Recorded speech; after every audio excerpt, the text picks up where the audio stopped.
I say Trump changed on abortion because he want them swing voters, that RFK endorsement. So I'll be voting no. How are you going to vote on that? Well, I think the 6 week is too short. It has to be more time. I am going to be voting that we need more than 6 weeks. Vice President Kamala Harris responding to her opponent, saying in part, quote, Trump will vote to uphold an abortion ban so extreme. Should be making those decisions. That's how it should be run. That's what you're going to do. And if I'm elected, I'm going to restore Roe v. Wade. So that means he can take the life of the baby in the 9th month and even after birth, because some states, Democrat run. Nobody wants that to happen. Democrat or Republican, nobody wants it to happen. That is simply not true. The Roe v. Wade does not provide for that. That's not. Let's keep going. Trump does rightfully acknowledge that abortion right now is a huge political loser for Republicans. Yes. And I want to say clearly, I want Donald Trump to lose in November, no question. But what he's doing here is actually a little more strategic than it may come off.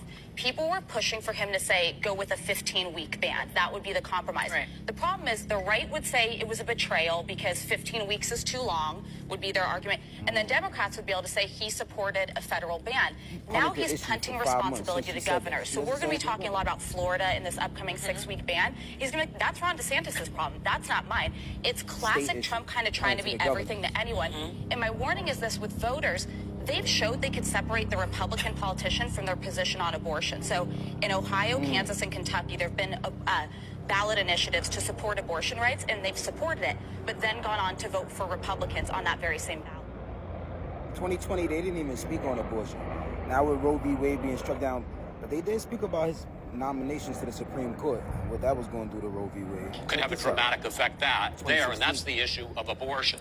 Right. Mr. Trump, you're pro-life, but I want to ask you specifically, do you want the court, including the justices that you will name, to overturn Roe v. Wade, which includes, in fact, states a woman's right to abortion? Well, if that would happen, because I am pro-life and I will be appointing pro-life judges, I would think that will go back to the individual states. But I'm asking you specifically, would you like to... If they overturned it, it'll go back to the states. But what I'm asking you, sir, is, do you want to see the court overturn? You just said you want to see the court protect the Second Amendment. Do you want to see the court overturn Roe v. Wade? Well, if we put another 2 or perhaps 3 justices on, that's really what's going to be had. That will happen. And that'll happen automatically, in my opinion, because I am putting pro-life justices on the court.